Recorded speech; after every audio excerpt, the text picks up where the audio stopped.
Hey there. Today, I've got a list of 7 knots that I personally use and trust.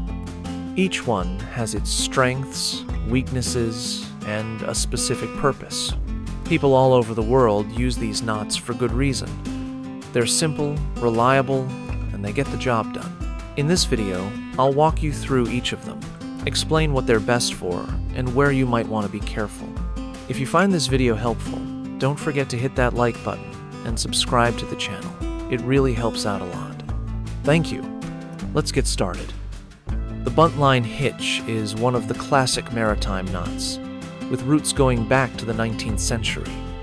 It was originally used to tie lines to the lower corners of sails, which is actually where the name comes from. This knot is compact, strong, and incredibly reliable, which is why it's still used today in all sorts of fields, from sailing to camping and even climbing. It's considered one of the most reliable ways to attach a rope to just about anything. There are 2 things you should know about it. First, it can be tough to untie after being heavily loaded.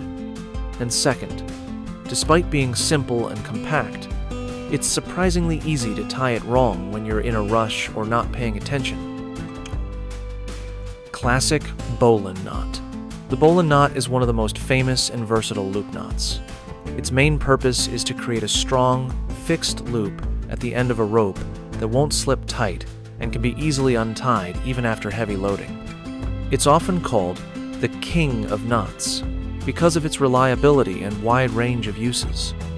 In maritime tradition, the bowline is considered one of the essential knots every sailor must learn. Despite its popularity, the bowline isn't the best option for dynamic or jerky loads. It's strong, but not perfect.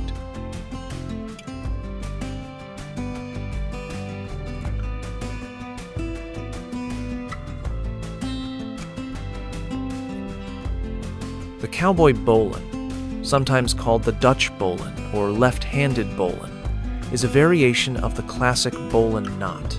The main difference is that the working end comes out from the outside of the loop instead of the inside, like in the traditional version, which gives the loop a mirrored look and slightly different behavior under load.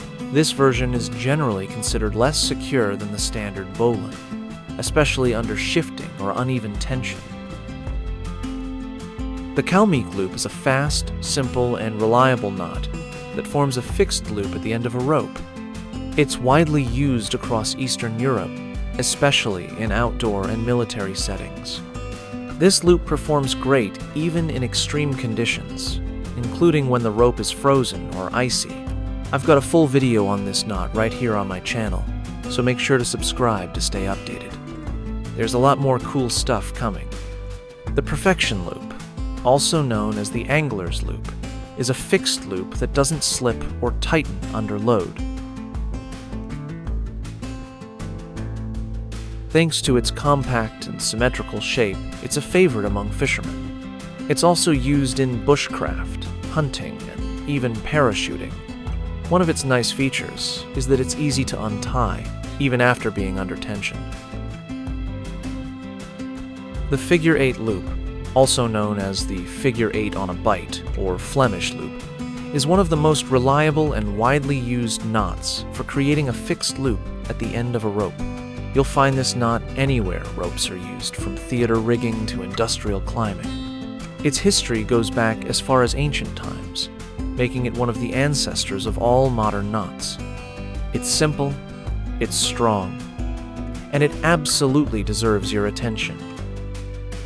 High point hitch, also known as the high post hitch, is a strong, quick-release knot used to secure a rope to an object. Its biggest advantage is its versatility. It performs well across a wide variety of rope types. You'll find it used in boating, hiking, camping, and even in everyday situations. In parts of Eastern Europe, it's known as the courier's knot. Some people say it's just a variation of the Bowline hitch, but in my opinion, these are 2 completely different knots, both in form and function. All of these knots will likely become your go-to tools for everyday use. Personally, I use them all the time and trust each one. I hope you enjoyed this little journey and found the video helpful. If you did, I'd really appreciate it if you left a like. That's it for now. See you in the next one.